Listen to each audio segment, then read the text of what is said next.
She didn't knock. She didn't wait. Clara Whitmore rode straight into Broken Spur territory, pulled her horse to a hard stop 10 feet from Silas Mercer, and pointed her finger at his herd like she was accusing them of murder. 37 of those animals, she said, loud enough for every ranch hand to hear, apparently believe they own my pasture. Nobody moved. Nobody breathed. Silas Mercer, the most powerful rancher between Cheyenne and the northern rail line, stared at this dust-covered woman like she had just ridden in from another world. Maybe she had. If this story already has you hooked, hit that subscribe button right now. Drop the name of your city in the comments below so I can see how far this story has traveled, and stay with me all the way to the end. You do not want to miss what happens next. The morning Clara Whitmore decided she had waited long enough. She didn't pace around her kitchen debating the wisdom of what she was about to do. She didn't write a third letter. She didn't ask anyone for advice. She pulled on her boots, saddled her chestnut mare, and rode toward Broken Spur Ranch with a notebook in her saddlebag, and fury sitting square behind her ribs, like a coal that had been burning for 3 solid weeks. 3 weeks. That was how long Silas Mercer's cattle had been wandering through a gap in the boundary fence and eating grass that belonged to Willow Bend Ranch. Grass Clara needed, desperately needed, to get her herd through the dry summer months ahead. She had sent him a letter the first week. Polite, professional, clear about the problem and what she expected done about it. No answer. She sent a second letter 10 days later. Less polite, still professional. Specific about the number of cattle she had counted, the section of fence that had failed, and the window of time she was willing to give him before she considered other options. No answer. Silas Mercer, apparently, did not feel the need to respond to Clara Whitmore. That was his first mistake. Broken Spur Ranch stretched across nearly 3,000 acres of Wyoming territory, and on a spring morning in 1886, it looked exactly like the kind of place that belonged to a man who had spent his entire adult life building something designed to outlast him. Strong fences, solid structures, everything maintained, nothing wasted. Clara noticed all of it as she rode in. She noticed it the way you notice the size of something you are about to argue with. She found Silas near the branding pens, overseeing a crew of ranch hands working through the season's young cattle. He was tall, broad-shouldered, dressed practically the way men who actually worked their land dressed, not the way wealthy owners who watched from porches dressed. His sleeves were rolled. His hands were dark from sun and work. He was already watching her when she pulled her horse to a stop. She didn't give him a chance to speak first. 37 of those animals, she said clearly, gesturing toward his herd, apparently believed they own my pasture. The branding iron went quiet. 3 ranch hands froze. Someone dropped a rope. Silas Mercer looked at her for a long, steady moment. "Ma'am," he said, with the careful tone of a man choosing his next words with unusual care, "I don't believe we've been introduced." "Clara Whitmore," she said. "Willow Bend Ranch. I sent you 2 letters." A slight pause. "I recall. Then you recall that I've been waiting 3 weeks for a response." "I've been busy." Clara looked at him. Then she looked at the dozen men standing perfectly still around the branding pen, all of them watching this exchange with the wide-eyed attention of people who understood they were witnessing something unusual. "Mr. Mercer," she said, "your cattle have been eating my grass for 22 days. I have documented every instance. I am not here this morning to ask you to respond to a letter." She held his gaze. "I am here to tell you what happens next." Nobody in that pen moved. Silas tilted his head, barely. "Is that right?" "It is." Clara reached into her saddlebag and pulled out the notebook. "First, you repair the boundary fence, the entire damaged section, not just enough to stop the immediate problem. Second, you remove your cattle from my grazing land today. Third, you compensate Willow Bend for the grass your herd has consumed over the last 3 weeks." She lowered the notebook to her saddle horn. "Those are my terms." Every man within hearing distance was either staring at Clara or studiously staring at nothing, which amounted to the same thing. Silas Mercer had not become the most powerful ranch owner in Red Creek Valley by losing arguments. He had not kept 3,000 acres running for more than a decade by being pushed around. And nobody, not buyers, not neighboring ranchers, not the railway agents who tried to undercut him every autumn, nobody rode onto his property and opened negotiations by issuing demands before they had even shaken hands. He crossed his arms. 3 weeks is a long time to wait before coming out here yourself, he said. I might ask why you didn't come sooner. I gave you the opportunity to handle this like a professional, Clara replied. You didn't. 1 letter is an opportunity. 2 letters is more courtesy than most people would have extended, she said. Mr. Mercer, I don't particularly enjoy riding an hour in this heat to have an argument. I would have much preferred that you simply fixed the fence, and we never had occasion to meet at all. But here we are. Silas stared at her. In 36 years, he could not immediately recall the last time someone had spoken to him this way inside his own property.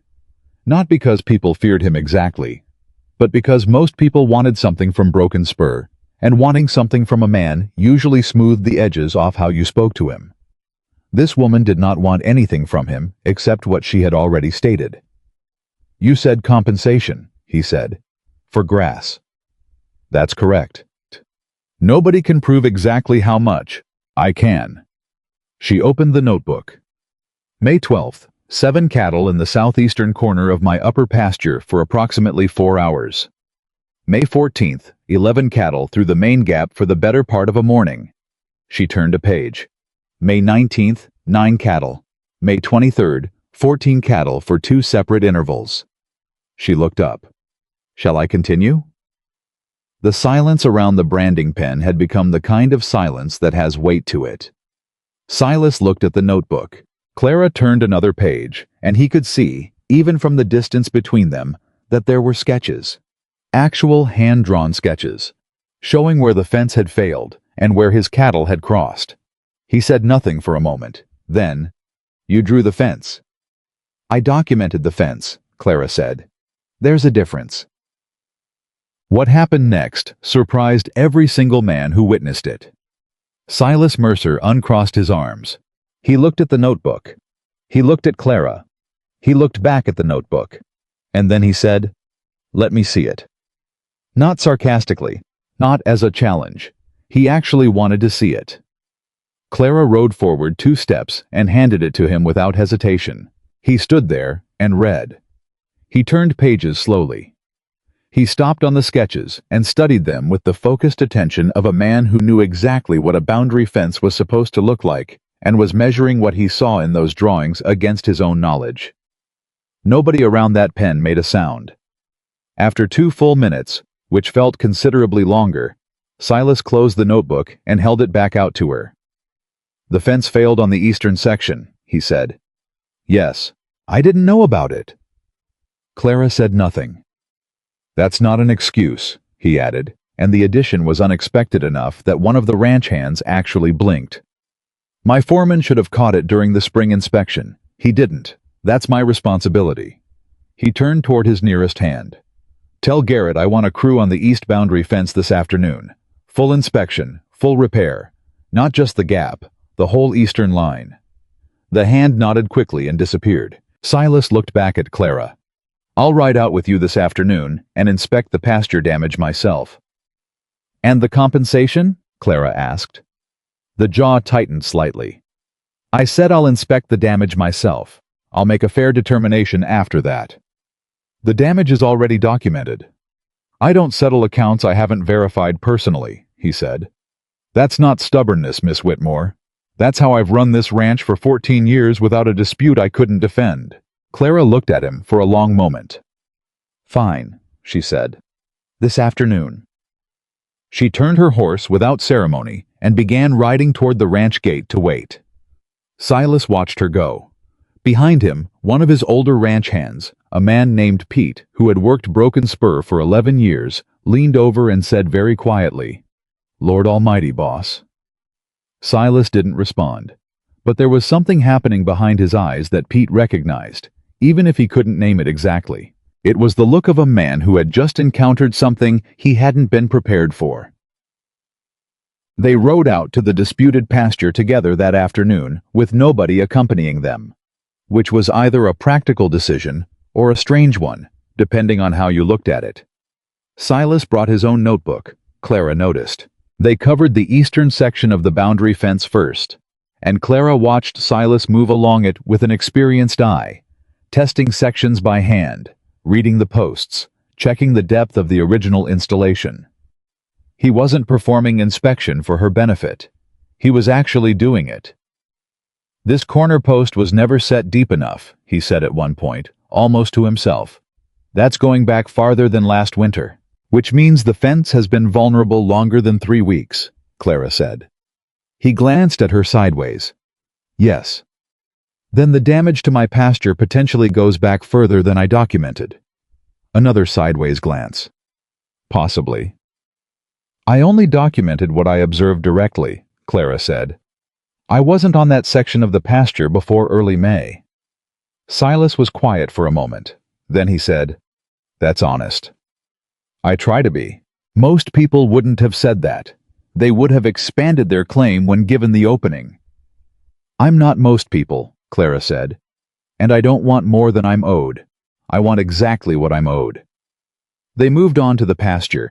Silas walked it carefully. He looked at the grass, at the soil, at the pattern of grazing that experienced eyes could read the way some people read books. He made notes. He did not rush. At one point, he stopped walking and stood still for a long moment, looking across Clara's upper field. "How many cattle are you running right now?" he asked.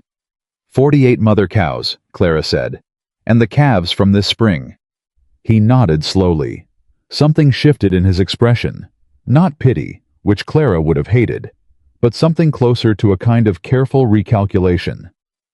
"This pasture was carrying that herd through summer?" he asked. "It was supposed to be. It would have been tight." "I know. With the damage from my herd—" He stopped.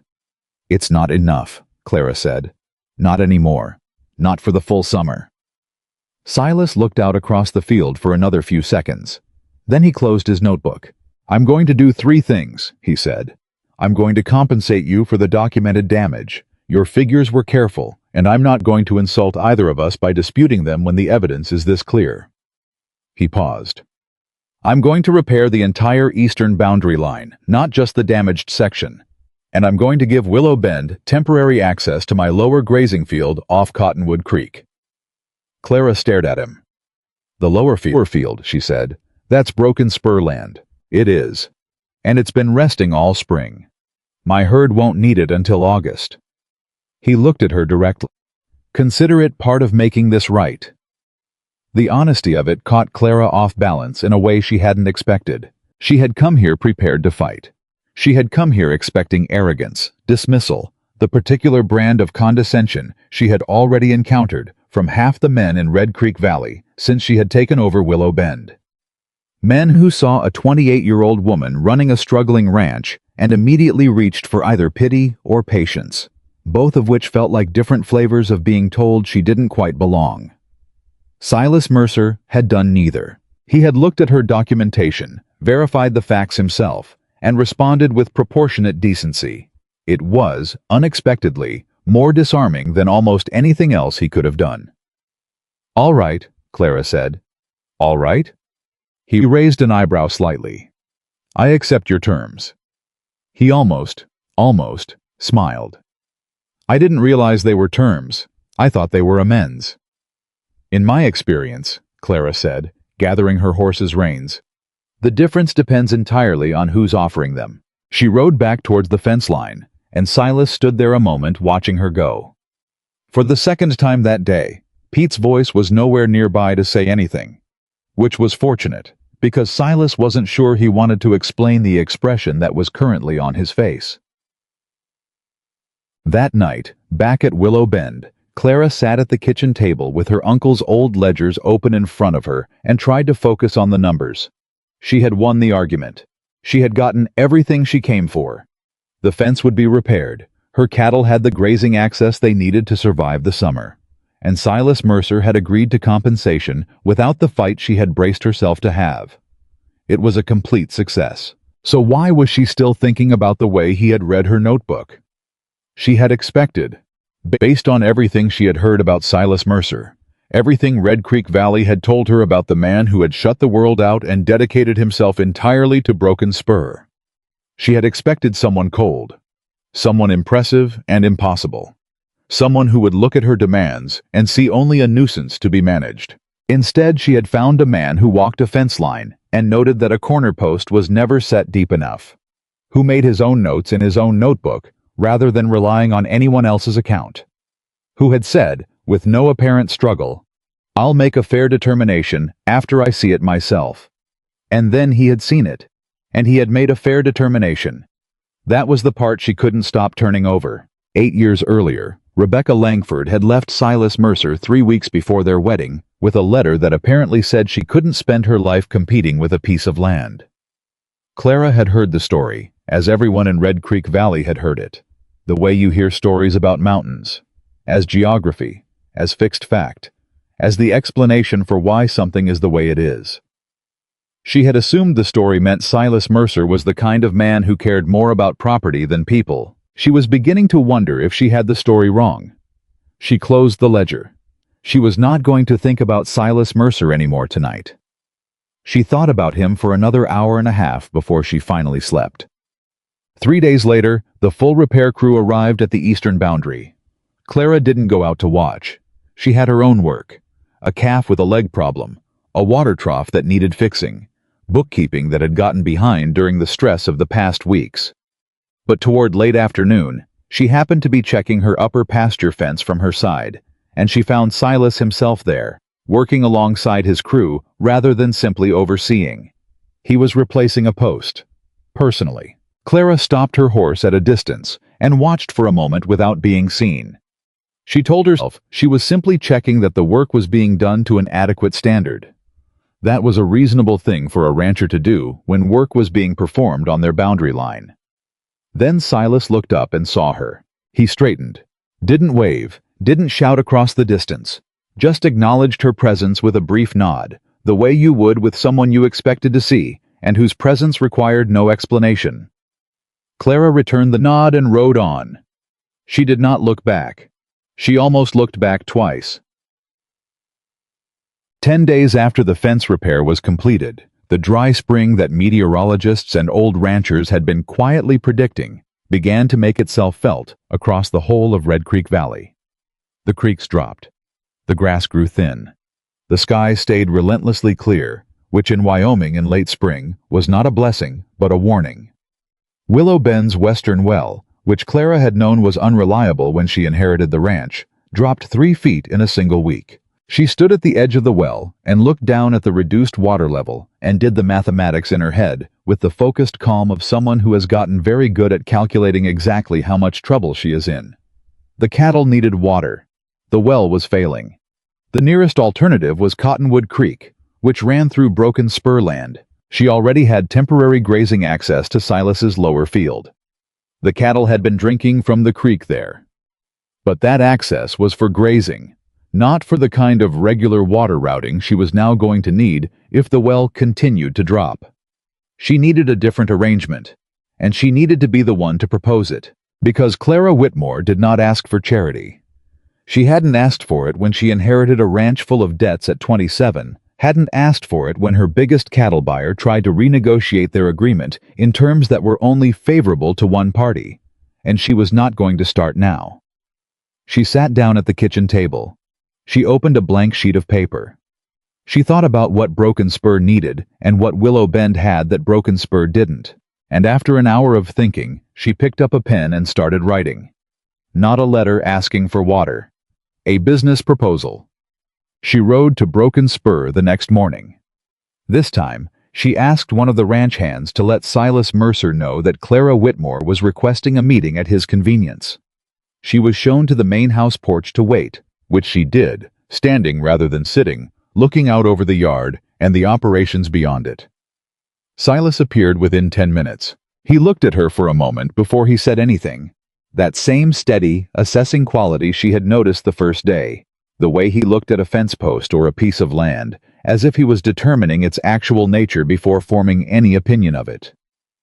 "Miss Whitmore," he said. "Come in." They sat at his kitchen table, which surprised her. She had expected an office, something more formal. The kitchen was large and plain and clean, the table worn from long use. Clara placed her proposal on the table between them. "My western well is failing," she said, without preface. "I need more consistent access to water, and the most practical source is Cottonwood Creek. I'm not here to ask for a favor." Silas looked at the papers. "Then what are you here for?" he asked. "A trade," Clara said. He picked up the proposal and began to read. The silence stretched out. Clara sat across from him and watched him read and told herself to be patient, which was not one of her natural strengths, but which she had been practicing for the past 28 years with mixed results. Silas set the papers down. "You're offering Broken Spur's cattle access to your railway route during the autumn drive," he said. "The route through Willow Bend cuts 4 days off your drive to the loading pens," Clara said. "I've confirmed it with the survey maps. 4 days less travel means cattle that arrive in better condition and with lower transportation costs." "I know the route," Silas said. "I've looked at it before." "Then you know it's worth something." "I know it's worth something," he agreed. "I also know there are reasons I haven't pursued it." "What reasons?" He looked at her steadily. "The route crosses 4 sections of your land. Using it requires cooperation between our operations for several weeks during the busiest part of the year." "Yes," Clara said. "It does. That's complicated. Most things worth doing are." He looked at her for a moment. "You're not worried about the complications?" "I'm worried about my cattle having water," Clara said. "Everything else is logistics." Something shifted in his expression. Subtle, but Clara had been watching his face carefully enough by now that she caught it. It wasn't humor exactly. It was closer to recognition. "The water access you need," he said slowly, "would require me to adjust my grazing rotation on the southern fields." "I know. That affects about 200 head for 6 weeks." "I know that too," Clara said. "I worked it into the proposal. Look at page 3. He turned to page 3. Clara watched him read it. She had spent 2 evenings on this proposal. She had mapped his grazing rotation from what she could observe of his operations and from what was common knowledge in the valley. And she had worked out a modified schedule that would allow consistent creek access for Willow Bend while minimizing the disruption to Broken Spur's summer operation. It was good work. She knew it was good work. The question was whether Silas Mercer could look past the fact that it was a 28-year-old woman running a struggling ranch who had done it. He set the papers down again. "This rotation adjustment," he said. "How did you calculate the pasture load on Section 7? "Based on your herd count from last autumn's drive, that's public record at the railway office, and the standard carry capacity for that type of grassland." "My herd count has changed since autumn," Clara nodded. "I know. I estimated a 15% increase based on your spring purchase records, which are also filed at the county office. If my estimate is off, the rotation would need to be adjusted by—" "It's off by about 8%, Silas said. "My spring increase was lower than you estimated." "Then the rotation I've proposed gives you more flexibility than you'd need," Clara said. "Which is better than less." He looked at her. She looked back at him. "You pulled my purchase records from the county office," he said. "I did my homework," Clara said. The silence that followed was different from the silences that had come before it. This one had something thoughtful in it, something that wasn't quite suspicion and wasn't quite surprise, but was in the neighborhood of both. "Miss Whitmore," Silas said finally, "how long have you been running Willow Bend?" 11 months, Clara said. He nodded slowly. "And before that?" "I worked my uncle's books for 4 years while he was ill. Before that, I kept accounts for a livestock trading company in Denver for 3 years. She paused. "I know what I'm doing." "I can see that," Silas said. He picked up the proposal again. He read it through once more, beginning to end, more slowly this time. Then he set it down, squared the edges of the pages against the table, and looked up at her. "All right," he said. Clara blinked once. "All right?" "The trade is fair," he said. I want to work through the specific timing on the autumn drive in more detail before we finalize anything, and I'll need to talk to my foreman about the rotation schedule, but the principle is sound." He paused. "You did good work on this." The compliment was direct, unceremonious, and clearly meant. Not the kind of compliment men sometimes gave women to manage them. The slightly too enthusiastic praise that was really just condescension wearing different clothes. He meant it the way he would have meant it if a neighboring rancher he respected had sat across that table. It hit Clara differently than she expected. "Thank you," she said. And for a moment, just a moment, neither of them said anything at all. They finalized the agreement 4 days later. Clara had water access. Silas had the railway route. Both operations continued as before, with new arrangements sitting beneath the surface like a foundation that hadn't been there before. They met 3 more times in the following weeks to coordinate logistics. Each meeting was professional. Each meeting lasted slightly longer than the previous one. Not because the business required it, because somewhere in between the practical conversations, the water schedules, the route maps, the coordination of cattle movements, other conversations kept starting. Silas mentioned that he'd noticed Clara's cattle were showing well this spring, good condition despite the stress of the dry weather. He said it the way a rancher says it, as factual observation. Clara asked how he managed his breeding records across such a large herd. The answer required actual explanation, and the explanation led somewhere else, and that led somewhere else. And 20 minutes later, they were still talking beside the fence line at Cottonwood Creek, with neither of them quite sure when the meeting had stopped being a meeting. Clara rode home that evening with her notes from the meeting in her saddlebag, and a strange, slightly uncomfortable feeling sitting in her chest that she didn't examine too carefully. Red Creek Valley, meanwhile, had been watching all of this with the attentiveness that small communities bring to any situation that looks like it might become interesting. People talked. Of course they talked. Clara ignored it. She had work to do. At the annual Red Creek Cattle Gathering in late June, a long-standing tradition that brought the valley's ranchers together to compare herds, discuss the season, and argue about prices, Clara and Silas arrived separately. They ended up standing near each other anyway, the way it kept somehow happening, and Clara found herself in a conversation with Silas and 2 other ranchers about the railway pricing negotiations that were coming up in August. Silas was making a point about coordinating the smaller ranchers' cattle volumes to negotiate stronger rates, and Clara offered a specific calculation she had been working through, and the 2 of them went back and forth with the focused efficiency of people who had been thinking about the same problem from different angles and were discovering the angles fit. One of the other ranchers, Frank Dillard, who was 60-something and had been in the valley longer than most of the current fence posts, looked between them with unconcealed amusement. "Careful, Mercer," Frank said. "Another month of this, and we'll be planning your wedding." Several people within earshot laughed. Silas said without hesitation, "There won't be one." The words came out clean and final, the way a man says something he has decided about long ago and sees no reason to revisit. Clara heard them clearly. She looked away immediately, back at her own cattle at the far end of the gathering ground, and kept her expression exactly where she needed it to be. She knew what Silas had been responding to. She knew Frank's comment was exactly the kind of teasing that men threw at each other in situations like this, and she knew Silas had answered the way any man in his position would answer it. Reflexively, definitively, without thinking about who was standing close enough to hear. She knew all of that.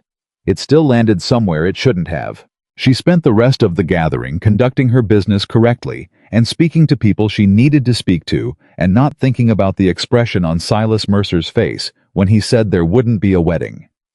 She succeeded at this with partial success, which she counted as a win. When she pulled back, just slightly, just enough, she didn't announce it. She wasn't dramatic about it. She simply became more formal when they met for their regular coordination sessions. More efficient. Shorter. All business. Silas noticed within a week. She could tell he noticed by the way he started paying careful attention to her responses at the end of their meetings, like a man trying to determine where a fence line has shifted and why. On a Wednesday afternoon in early July, they were finishing a discussion about cattle movement near the southern Cottonwood access point, and Clara said, "I think that covers everything for this week," and gathered her notes, and Silas said, without looking up from his own papers, "What did I do?" Clara stopped. She looked at him. "I'm sorry?" He looked up. His expression was direct, without evasion. "Something changed a few weeks ago. I'm asking what I did." The straightforwardness of it almost undid her careful distance. "Nothing," Clara said. "I've been focused on the summer workload." He looked at her steadily. He didn't say that he didn't believe her. He didn't push. He just looked at her with those careful, assessing eyes, and Clara understood that she was not convincing him, and also that he was not going to force the issue. "All right," he said. "All right," she said. She rode home. She sat in her kitchen with a cup of coffee that went cold while she stared at the wall. She was not falling in love with Silas Mercer. That was not something she was doing. She had a ranch to save, debts to manage, a cooperative water arrangement to maintain, and an autumn drive coming in September. She did not have time to fall in love with anyone, and she certainly did not have time to fall in love with the most closed-off man in the valley. A man who had answered a joke about his wedding with, "There won't be one," before the words were even finished. She was not doing that. She drank her cold coffee. She was absolutely, completely, without any question, not doing that. Somewhere out across the valley, Broken Spur Ranch sat in the last light of the summer evening, large and solid and real. And Clara Whitmore, in the privacy of her own kitchen, admitted to herself what she had been trying not to admit for several weeks. She was in serious trouble. The trouble with deciding you are not falling in love with someone is that the decision has absolutely no effect on the falling. Clara knew this. She had known it, theoretically, for most of her adult life. She had simply never had occasion to test the theory against a real situation until now, and she was discovering, with some frustration, that the theory was correct. She kept her distance. She kept her meetings short. She kept everything between herself and Silas Mercer at the level of practical business, which was the only level she could afford. And then her well dropped another 2 feet in a single night, and she had bigger problems than her own feelings. The morning she measured the drop, Clara stood at the well for a long moment without moving. She did the calculations in her head automatically, the way she always did. Cattle count, daily water requirement, current well capacity, number of days before the situation became a crisis. The mathematics were clean, and they were bad. She had perhaps 12 days before her herd was in genuine trouble. She walked back to the house. She sat down. She thought about her options with the methodical calm she had developed out of necessity, because she had learned in the past 11 months that panic cost you time you couldn't afford. Option 1. Haul water from the Eastern Creek, which was still running. Possible but expensive in labor, and the Eastern Creek was 3 miles away. It would exhaust her hands and her horses before the summer was done. Option 2. Sell down the herd now, reduce her water needs. Possible but catastrophic.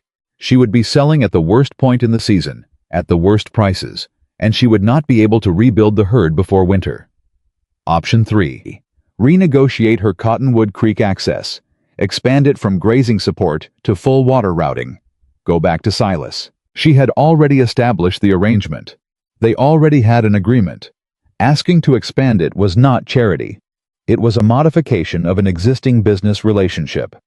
It was reasonable, and it was practical, and it was clearly the right answer. She was at Broken Spur by 8 o'clock. Silas was already in the yard when she rode in, talking to his foreman about something that he set aside the moment he saw her face. He looked at her for 1 second. What happened? Clara told him about the well. He listened without interrupting. His foreman quietly disappeared. When she finished, Silas was quiet for a moment. Not the silence of someone deciding what he wanted, the silence of someone thinking through a solution. "I can open the south access point for daily water routing," he said. "But the routing capacity there isn't enough for your full herd. You'd need to split them, half through south access in the morning, half in the afternoon." "That works," Clara said. "It means coordinating with my crew on timing. My cattle use that section through midday. Tell me your schedule and I'll work around it." He looked at her. "You're not going to negotiate?" "Silas," Clara said, and it was the first time she had used his first name directly, and they both noticed it. "I have 12 days. I'm not here to negotiate. I'm here because you're the practical solution, and I trust you to make it work." The word trust sat between them for just a moment before Silas nodded and said, "Come inside. Let's work out the schedule." They were at his kitchen table for an hour. They worked through the timing with the focused efficiency that had come to characterize their working sessions. The kind of efficiency that comes not from agreement on everything, but from two people who have learned how the other one thinks. Silas knew Clara would push on anything that wasn't genuinely necessary. Clara knew Silas would not suggest anything he hadn't already thought through. When they were done, they had a schedule that would work. Clara gathered her papers. She was almost to the door when Silas said, "Clara." She turned. He was still at the table, looking at her with an expression she couldn't entirely read. "The well failing. Is there anything else going wrong over there that I should know about?" The question was careful. It was the kind of question that asked a lot more than its surface. "The well is the acute problem," Clara said. "Everything else is manageable." He nodded. "All right." She left. Riding home, she thought about the way he had said her name. Just her first name, simply, without the Miss Whitmore formality they had been using since the beginning. The way you say someone's name when they have quietly become real to you. She told herself to stop thinking about it. She did not stop thinking about it. The new arrangement began the next morning, and it worked. It worked because Silas's crew was reliable, and Clara's timing was precise, and both of them had put enough thought into the schedule that there was very little friction. Within a week, it felt like something they had always done. They saw each other at the creek access point several times in the course of coordinating cattle movements. Sometimes they talked for a few minutes. Sometimes they just nodded and went about their work. Both felt natural. The valley noticed this too. The valley was noticing everything. Then, on a Thursday morning in the third week of July, Clara came back from inspecting her cattle at the south access point and found a rider waiting at her gate. A man she didn't know, well dressed in the way of someone who wants you to understand immediately that he comes from money. He introduced himself as Victor Harrow. He had a proposition. Clara said she was listening. Harrow was pleasant about it. He had been purchasing land in Red Creek Valley, he explained, primarily for the water access and the long-term grazing potential. He was prepared to offer Willow Bend a sum that would clear every debt Clara had inherited from her uncle and leave her with a substantial amount beyond that. The offer was fair by any objective standard. He had already purchased 2 of the ranches on either side of her property, and Willow Bend fit naturally into the larger operation he was assembling. Clara said she was not interested in selling. Harrow nodded pleasantly, as if she had said something he expected. He told her to take a few days and think it over. He repeated the figure. He mentioned that with the water difficulties the valley was experiencing this summer, the financial security of his offer was something she might find increasingly attractive. Clara said she appreciated his time and that she would not be thinking it over because her answer would not change. Harrow left. Clara stood at her gate for a long moment after his horse disappeared down the road. She knew the name Victor Harrow. She had seen it in the county land records. She checked those records regularly because information was the only advantage a small ranch had against large money. She knew he had been buying in the valley for the past year. She knew which ranches he had already acquired. And she knew, because she had looked at the map carefully enough, exactly what Willow Bend represented in the geography of his plan. She was the middle piece. Without her, the sections he had already purchased on either side of her land were separated. With her, he had a contiguous block that enclosed most of the approaches to Cottonwood Creek from the eastern side of the valley, which meant he wasn't just buying land. He was positioning to control water. She went inside and looked at the map on her wall for a very long time. Then she saddled her horse and rode to Broken Spur. Silas was eating a late lunch when she walked into the kitchen without knocking. They had quietly moved past knocking some time in the past few weeks. And she put the map on the table in front of him and told him about Victor Harrow's visit. Silas listened. He looked at the map. He looked at it for a long time without speaking. He's been at this for a year, Clara said. Maybe longer. I know the name, Silas said. His voice had gone quiet in a way Clara had not heard before. He made an offer on a small operation south of here last autumn. The man sold. I didn't think much about it at the time. Look at what he controls now. Clara traced the purchased sections on the map. And look at what he needs. Silas looked at it. If he gets Willow Bend, he said slowly, he's effectively surrounding the Eastern Creek access. Yes. And if he controls that access, then every small ranch that depends on Cottonwood Creek from the east pays whatever he asks for it, or sells to him. The silence in the kitchen was a different kind of silence now. Not the comfortable kind that had been developing between them over the summer. This one had weight in it. Consequence. He'll come back, Silas said. I know. And if he can't buy you, he'll look for another way to pressure you. Clara nodded. She already knew this too. She had been thinking about it since Harrow's horse disappeared down her road. Clara. Silas looked up from the map. You should consider. If you're about to tell me to reconsider his offer, Clara said, I need you to know that I will walk out of this kitchen right now and we will not discuss it further. Silas stopped. I wasn't going to say that. She looked at him. I was going to say you should consider letting me help. The word help landed strangely after what she had braced for. Clara looked at the map. She looked at Silas. How? She said. I don't know yet, he said. But I'm better at this with someone thinking alongside me. So tell me everything you know about Harrow, and let's figure it out.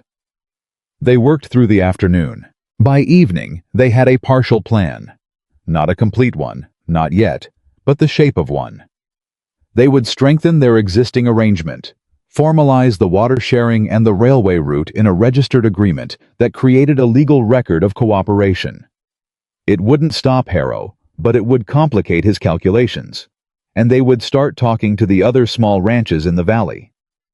If he's doing this to everyone, Clara said, everyone needs to know. They won't all listen, Silas said. Some of them will take his money. Some of them will, Clara agreed. But not all. And the ones who don't, they need to know there's an option besides selling. Silas looked at her across the table in the long evening light. You want to build something. I want to protect what exists, Clara said. That means building something, yes. He was quiet for a moment. Then, the cooperative model. Shared drives, combined volume at the railway. It gives smaller ranches the pricing leverage they can't get individually, Clara said. Harrow can't buy everyone, but if he can pick them off one at a time when they're financially vulnerable. He doesn't have to, Silas finished. Exactly.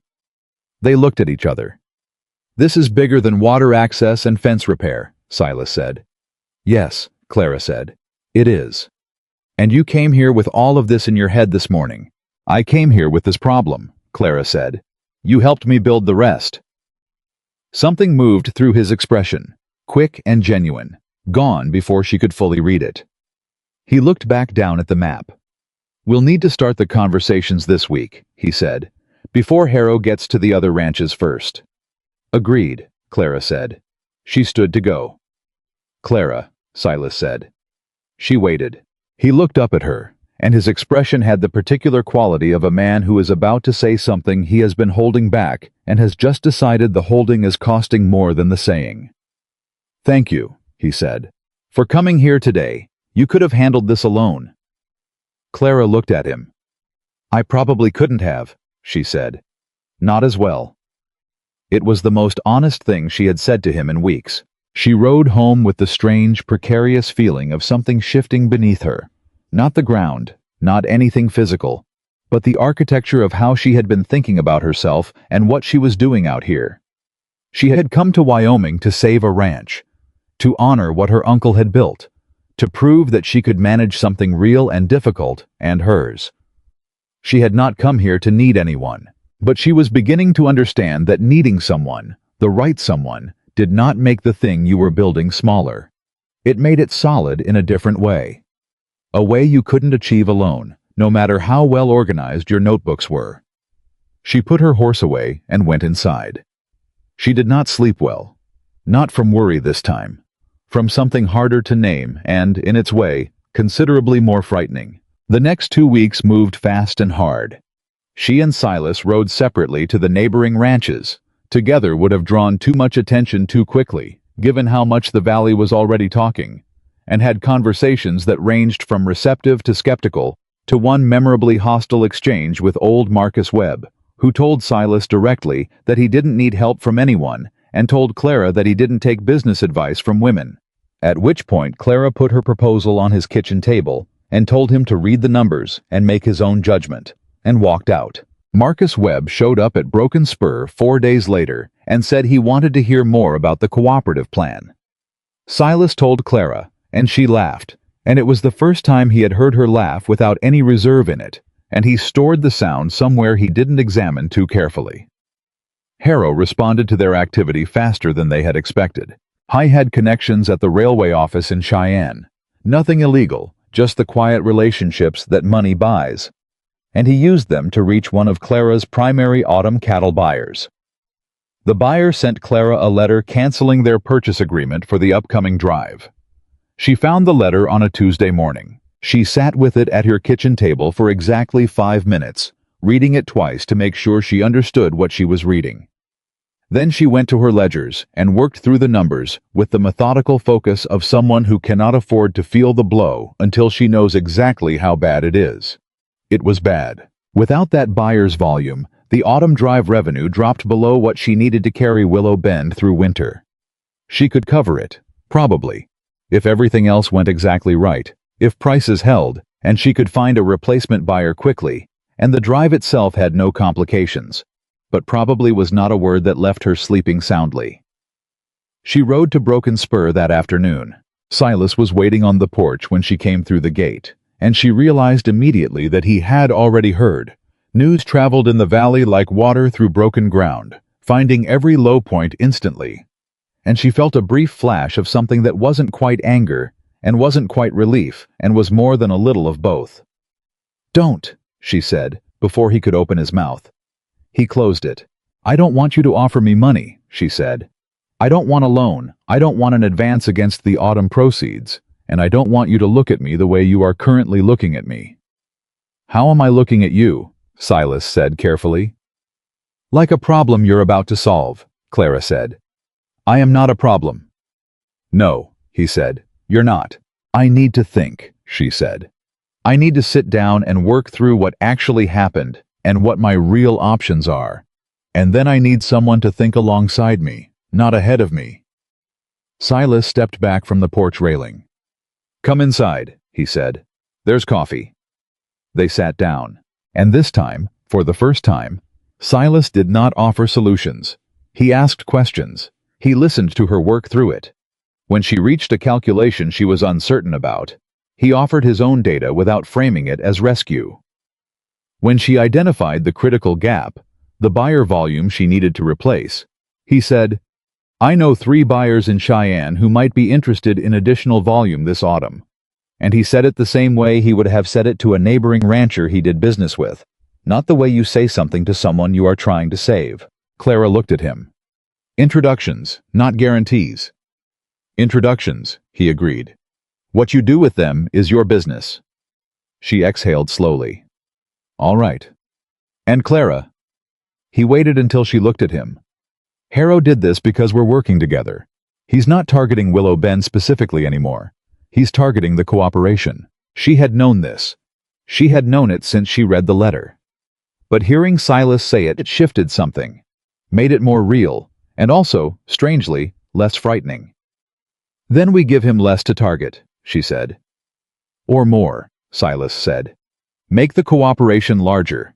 If the cooperative has 8 ranches in it instead of 2, attacking one buyer relationship doesn't break the whole structure." Clara looked at him. "That's what you were thinking this morning," she said. "Before I got here." "Yes. You could have led with that." "You told me not to solve the problem ahead of you," he said. "I was waiting for you to get there." The silence that followed was the kind that happens when 2 people are suddenly, mutually aware that they are operating at a level of understanding that doesn't have a simple name. Clara looked at the ledger. She looked at the map. She looked at Silas. "We need to move faster on the cooperative," she said. "Yes, and we need to present it to the remaining ranches before Harrow makes his next move." "Yes. And you need to write to those buyers in Cheyenne today." "Already done," Silas said. Clara stared at him. He had the expression of a man who is not quite willing to apologize for being prepared. "I said I was waiting for you to get there," he said. "I didn't say I was doing nothing in the meantime." For a moment, just one, Clara almost said something she was not ready to say. She felt it rise in her chest with the particular urgency of something that has been contained too long and is beginning to find the edges of the container. She looked down at the ledger instead. "Thank you," she said, "for the letters." "Thank you," Silas said quietly, "for coming here instead of trying to handle it alone." She didn't look up. "I almost didn't," she admitted. "I know," he said. "I'm glad you did." The coal that had been sitting behind her ribs since Frank Dillard's joke at the cattle gathering, the one she had been carefully not examining, shifted. She did not say anything else. Neither did he. But something in the room had changed, the way a season changes. Not in a single moment you can point to, but accumulated, undeniable, and by the time you notice it fully, already complete. Outside, the Wyoming summer pressed on, hot and dry and relentless. Inside, two people sat at a kitchen table with ledgers and maps between them, building something neither of them had planned for, and both of them afraid, and both of them staying anyway. The letters Silas sent to Cheyenne came back with 2 positive responses within 10 days, and Clara secured a replacement buyer before the end of July. The autumn drive was saved, barely, and with less margin than she wanted, but saved. Harrow said nothing, did nothing. For 3 weeks the valley was quiet. Clara didn't trust it. She told Silas as much on a Wednesday afternoon when they were reviewing the cooperative agreement with the 4 ranches that had formally committed. They were sitting at his kitchen table, which had by now become something like their table. The place where the work happened, where the decisions got made, where the coffee was always ready when she arrived without either of them remarking on the fact. "He went quiet because he's thinking," Clara said. "Men like Harrow don't give up. They change angles." Silas looked up from the agreement. "You sound like you've dealt with his type before." "Not him specifically, but the pattern." She turned a page. "He's been buying land for over a year. He didn't get this far by walking away when something didn't work the first time." Silas was quiet for a moment. "So what's his next angle?" "I don't know yet," Clara said. "That's what concerns me." She found out 17 days later. It was a Monday morning, and it arrived in the form of a man from the county land office who appeared at Willow Bend's gate with an official envelope and the particular expression of someone delivering something he would prefer not to deliver. Clara signed for it. She stood at the gate and opened it and read it twice before she moved. Inside was a survey document. Old, territorial period, the kind of document that predated Wyoming's statehood by more than a decade. Accompanying it was a letter from a land attorney in Cheyenne, retained by Victor Harrow, stating that according to this survey, approximately 240 acres of land currently operated as part of Willow Bend Ranch fell within the original boundaries established for Broken Spur. 240 acres. Not just any 240 acres, the best grazing land on Willow Bend. The section that ran along Cottonwood Creek. The access point that the entire cooperative water arrangement depended on.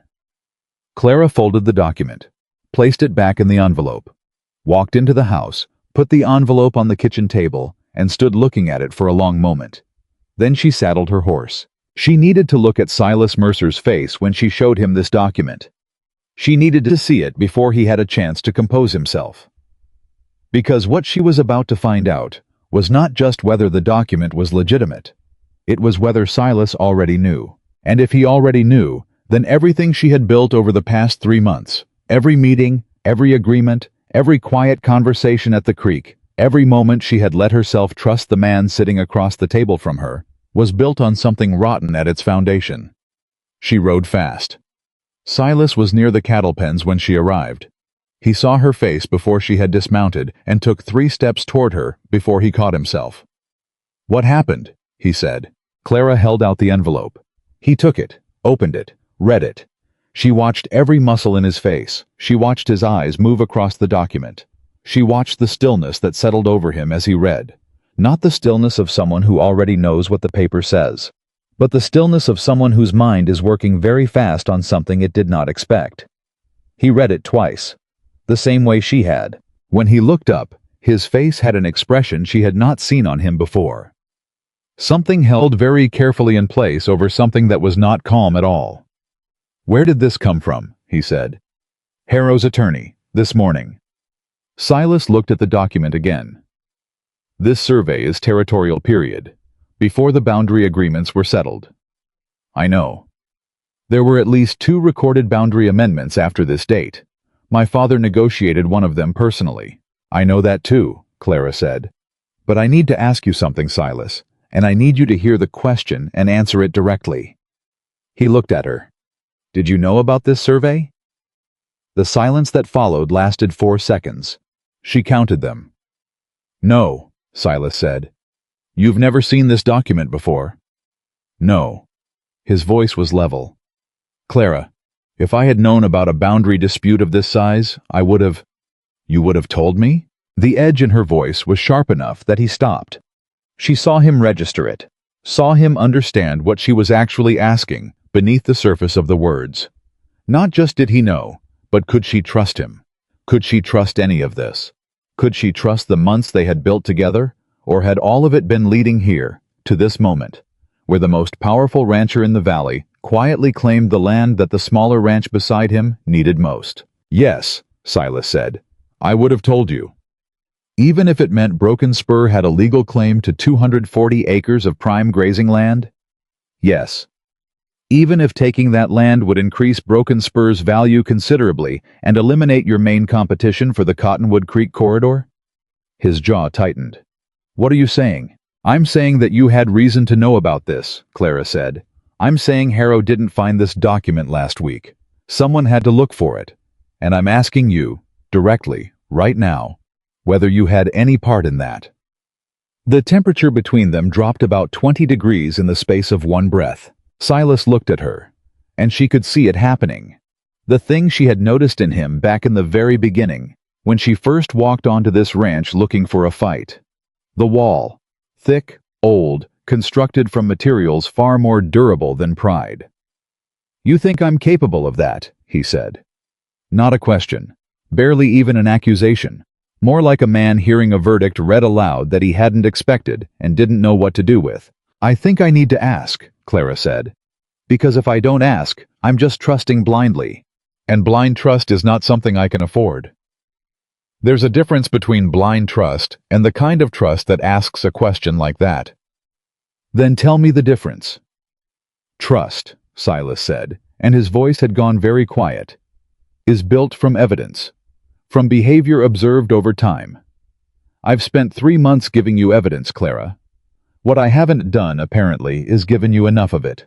3 months ago, I didn't know you," Clara said. "A man I've known for 3 months showing me a boundary dispute this large. Silas, what would you do if our positions were reversed?" He was quiet. "You would ask," she said. "You know you would." "Yes," he said. "I would ask." "Then I'm asking." Another silence, different from the others. This one had the feeling of 2 people standing on opposite sides of something that hadn't been there before and trying to determine whether it could be crossed. "I did not know about this survey," Silas said. "I have never seen it. I had no contact with Harrow or his attorneys, and I will prove all of that to you, not because you demanded it, but because you deserve proof, and I can give it to you." Clara looked at him for a long moment. "All right," she said. "All right?" The slight echo of the first time she'd said that to him, that very first afternoon at the pasture fence, was not lost on either of them. "All right," she said again. "Prove it." He did. It took 2 days. Silas opened every record Broken Spur had from the original territorial period, the survey files, the boundary agreements, his father's correspondence, the deed records going back to when the ranch was first established. He sat across the table from Clara and went through all of it, page by page, and Clara read everything herself and asked every question she had. There was no evidence. There was, however, something else, buried in the Boundary Amendment correspondence from 1871. A letter from Silas's father to Clara's uncle, confirming the agreed adjustment to the eastern line and noting that the original territorial survey had been superseded.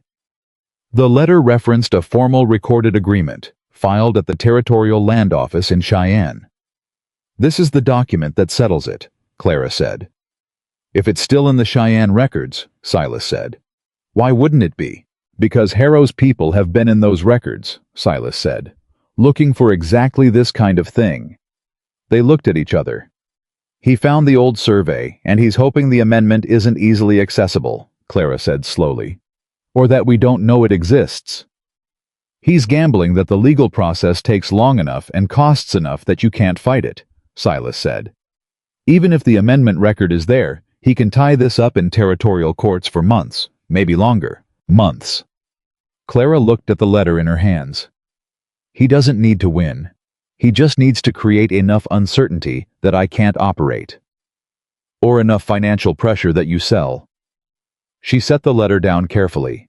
Her hands were steady. Her voice, when she spoke, was steady too. But something behind her eyes had the particular quality of a person arriving at the full understanding of how bad a situation actually is, and deciding what to do about it anyway. "We need to go to Cheyenne," she said. "We need to find that amendment record ourselves." "Yes." "If we find it, the survey collapses." "Yes." "And Harrow knows we'll look," Clara said. "Which means he's already preparing his next move for after we find it." Silas looked at her. "One thing at a time." "That's not how men like Harrow operate." "No," Silas said. "But it's how we're going to operate. Because if we start defending against moves he hasn't made yet, we'll exhaust ourselves before the real fight." Clara looked at the letter from his father to her uncle. Two men who had been neighbors for years, settling a boundary dispute in good faith, filing the paperwork, and presumably never imagining that 30 years later someone would try to use the gap between the two documents as a weapon. She thought about what it meant that this letter existed, that their fathers, their families, had been entangled in this land long before she and Silas ever met over 37 cattle and a broken fence, that the ground they were fighting on had history she hadn't fully known. "Silas," she said. He was already looking at her. "I'm sorry," she said, "for asking if you knew. I needed to ask, and I don't regret asking, but—" "Don't apologize," he said. "You were right to ask." "I know I was right to ask," Clara said. "I'm sorry for how it felt to be asked." The distinction seemed to land somewhere important for him. He was quiet for a moment. "I understood why you asked," he said finally. "I didn't like it, but I understood it." "And?" He looked at her. "And nothing. That's the whole sentence." Clara almost smiled. "All right." "Stop saying all right to me. It does something strange to the conversation." She did smile then, briefly, and it was real, and some of the weight that had been sitting on the room for 2 days shifted slightly. They left for Cheyenne the next morning. The ride was long, and they talked for most of it. Not about the dispute, not about Harrow, but about the things that had been sitting in the margins of their relationship for months, unaddressed because there was always something more urgent to handle. Clara told him about the livestock trading company in Denver, about the colleagues who had treated her accounting expertise as a curiosity rather than a qualification, about the moment she had received her uncle's letter and understood that inheriting Willow Bend was either the opportunity she needed or the mistake that would define the decade. Silas told her about the early years of Broken Spur, when the ranch had been his father's and he had been learning by doing wrong things slowly and right things by accident. About the foreman who had worked for him for 9 years and taught him more about cattle than any book ever had.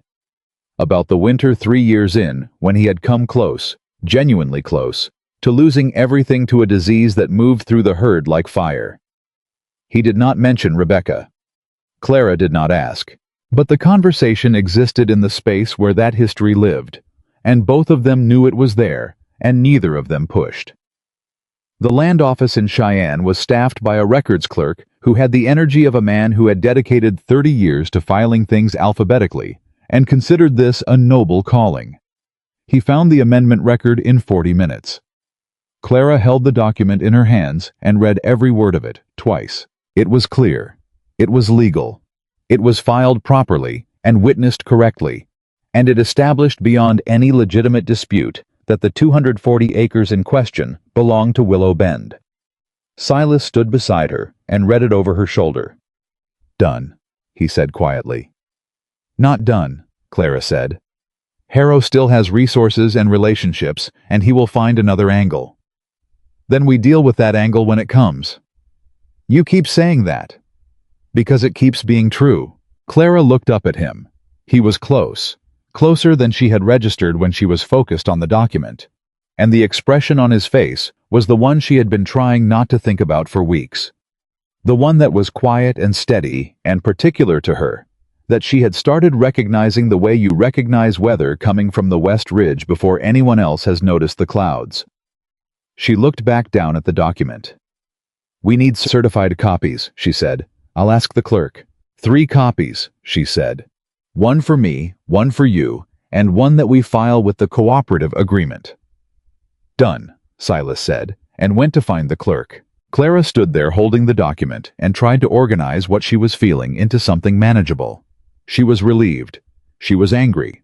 At Harrow, for the calculation of it, for the way he had reached into her past and her family's past to find a lever.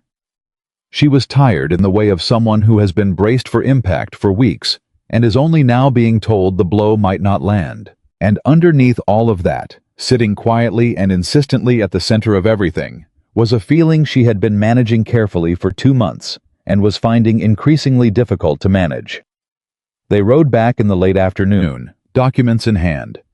The trouble arrived before they were halfway home. One of Silas's ranch hands met them on the road, with a look on his face that Clara had learned to read over the summer, the particular expression that people get when they are carrying news that cannot wait. "Gideon," Silas said, pulling up his horse. "What is it?" "Storm coming in from the northwest," Gideon said. "Fast one. But that's not—" "Boss, there was a rider out to Willow Bend this afternoon, asking questions of your hands, Miss Whitmore, about the terms of your water arrangement with Broken Spur." Clara went very still. "Which hands?" she said. "Young Tom, the one you hired on in June. He answered some of it before he understood what was happening." "What did he tell them?" Gideon looked uncomfortable. "The arrangement's terms, the access points, the schedule." Silas looked at Clara.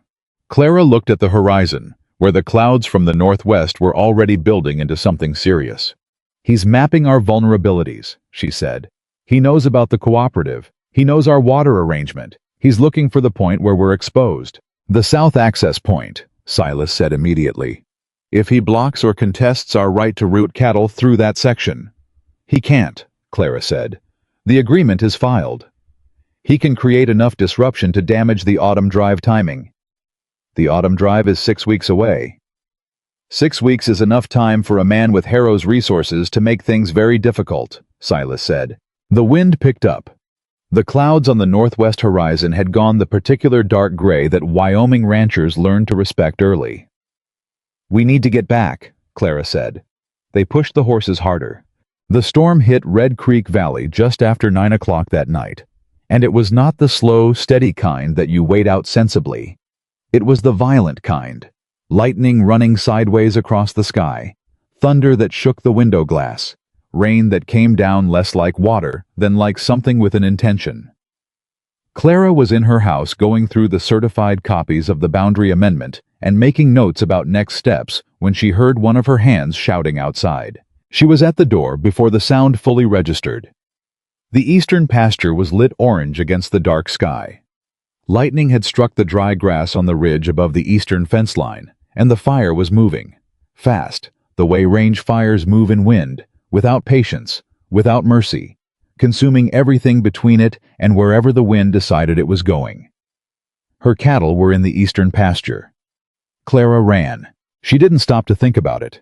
She hit the barn at a dead run, had her horse saddled in the time it took most people to find their boots, and was out of the gate before her 2 night hands had fully registered what was happening. "Get the others up," she shouted behind her. "All of them! East pasture now!" The fire was bigger than it looked from the house. Fires always were. The smoke came before the flame, and the cattle were moving wrong, bunching, which was the worst thing they could do, packing together in the corner of the pasture farthest from the gate and closest to where the fire would reach first. Clara rode hard around the edge of the herd, pushing, yelling, trying to break the bunch before it became immovable. Two of her hands appeared and started working the other side.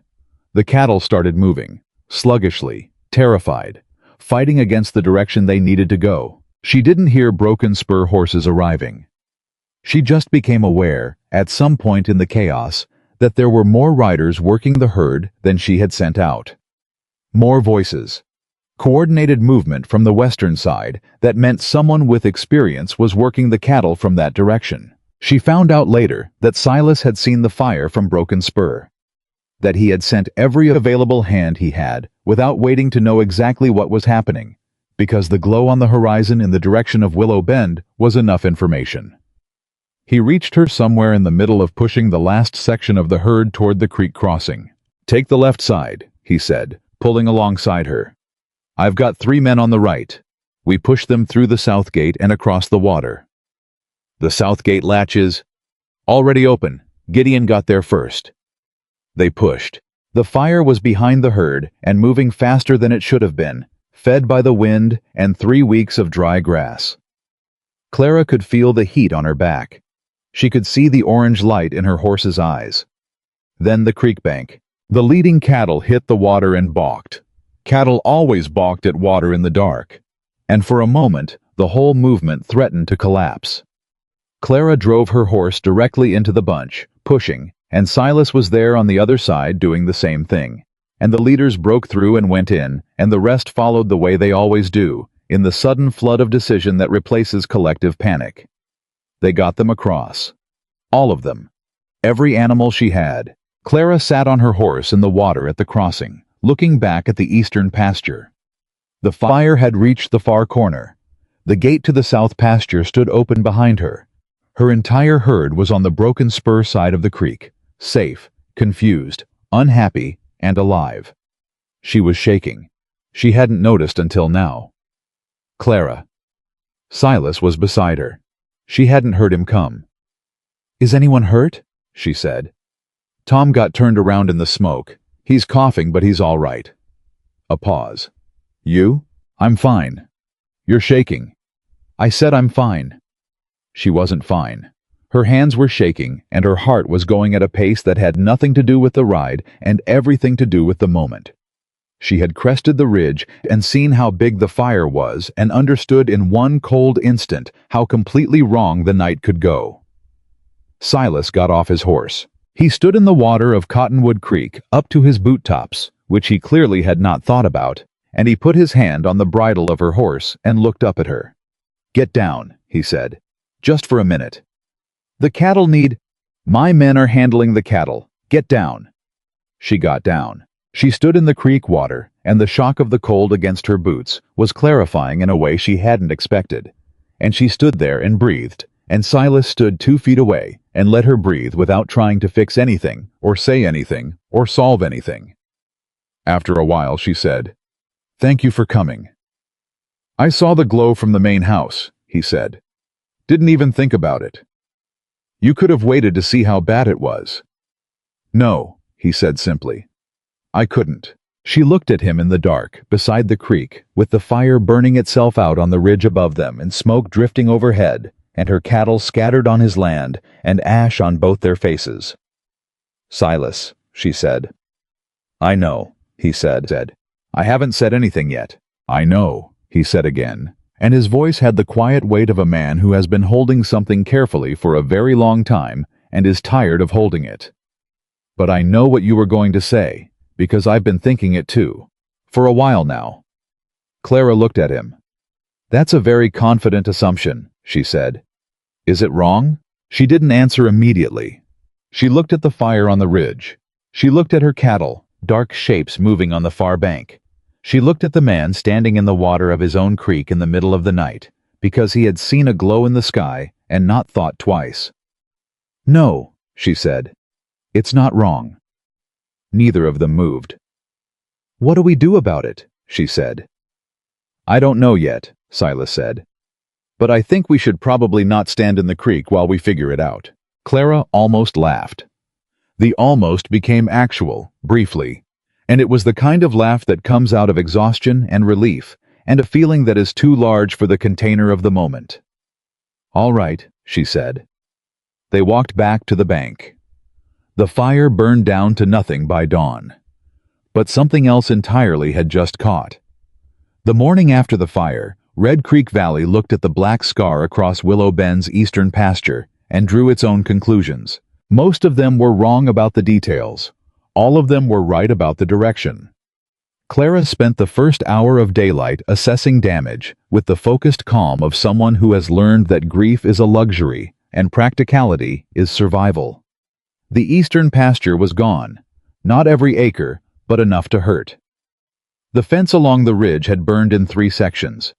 2 outbuildings near the eastern gate were damaged beyond repair. Her herd was safe on Broken Spur land, which meant she owed Silas grazing fees on top of everything else, which she noted in her ledger before she noted anything about how she felt, because that was the order she had learned to do things in. Silas arrived at Willow Bend before 8 o'clock with 4 of his hands and a wagon of fence posts and wire. Clara met him at the gate. I didn't ask for repair crews, she said. No, Silas agreed. I brought them anyway. She looked at the wagon. She looked at him. She was tired in the deep way that only comes from a night that asks too much of you, and her hands still had ash on them that she hadn't quite managed to clean off, and she was not in a condition to have this argument with any kind of grace. All right, she said. She helped. They worked side by side through the morning. Not romantically, not with the awareness of the previous night hovering over everything, but with the practical intensity of 2 people who have too much to do to waste time on ceremony. Silas fixed fence posts with the same focused competence he brought to everything physical. Clara directed where resources went, coordinating her own hands with his, and keeping a running inventory of what they needed versus what they had. By noon, the most critical fence sections were repaired, and the herd could be safely moved back to Willow Bend's remaining good pasture. They ate lunch, sandwiches, standing up, passing a canteen back and forth, because neither of them had thought to bring enough water. And Silas said, without looking at her, How bad is it, honestly? Clara swallowed. The eastern pasture is out for the season. That's 30% of my summer grazing capacity. Which means the autumn drive needs to go well. Needs to, Silas. Not approximately well. Actually well. It will, he said. You don't know that. No, he agreed. But the cooperative drive is already organized. The Cheyenne buyers are confirmed. The railway timing is set. He looked at her. We've built a structure that doesn't collapse when one piece has a bad season. Clara considered this. You've been thinking about this since last night. I've been thinking about a lot of things since last night. She didn't ask him which things. She was fairly certain she knew. What she didn't know, what she was trying very hard not to think about too directly, was what came next. Because something had shifted between them at the creek crossing in the dark, and it had not shifted back with the daylight, and the practical daylight version of Clara Whitmore was not sure what to do with that. Silas drove his wagon back to Broken Spur in the early afternoon. Before he left, he stopped at her gate and looked at her for a moment in the particular way he had, direct, unhurried, like a man who has decided something and is comfortable with having decided it. Clara, he said. I know, she said. And she did know. And it terrified her. And it was also the most certain she had felt about anything in months. I'd like to talk, he said. When you're ready. I know that too. Are you going to make me wait long? She looked at him steadily. Give me 2 days to get the pasture situation sorted. 2 days, he said. He drove away. Clara went back to her ledgers. She did not think about Silas Mercer for the rest of the afternoon with a concentration so intense it was practically its own form of thinking about him. On the second day after the fire, the other thing arrived. Not Harrow himself. Harrow was too careful for that. Instead, it was his attorney again. A different letter this time, and the different letter was considerably more alarming than the survey document had been. Harrow was not abandoning the survey claim. Despite the amendment record they had found in Cheyenne. Despite the clear legal documentation. He was filing a formal territorial dispute, arguing that the amendment agreement was improperly witnessed and therefore invalid. Clara read the letter 3 times. She had a law background the way any person who had spent years managing business contracts had a law background, practical, specific, and acutely aware of its own limits. She understood enough of what she was reading to know it was aggressive. She did not understand enough to know whether it had any real foundation. She needed a lawyer. She was at Broken Spur within the hour. Silas read the letter at his kitchen table, and his expression went through several things in quick succession. Surprise. Then the particular focused stillness that meant he was thinking hard. Then something that looked very much like anger held in careful check. "The improper witnessing claim," he said. "Does he have any basis for that?" "I don't know enough to say," Clara said. "That's the problem. He may be manufacturing a procedural argument that has no merit but takes 6 months and a significant amount of money to defeat. Or he may have found a genuine procedural flaw." "Yes. We need Patterson," Silas said. Patterson was the territory's most experienced land attorney, based in Cheyenne, who had handled boundary disputes across the region for 20 years. "Patterson's fees are—" "I'll cover Patterson's fees." "Silas." "Clara." He looked at her directly. "This dispute affects Broken Spur as much as it affects Willow Bend.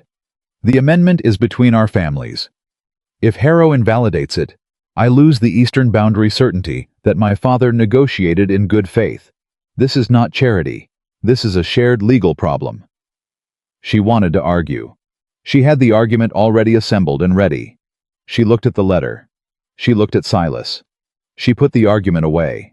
"Fine," she said, "but I'm paying half." "We can discuss the allocation." "Half," she said. "That's not a negotiation."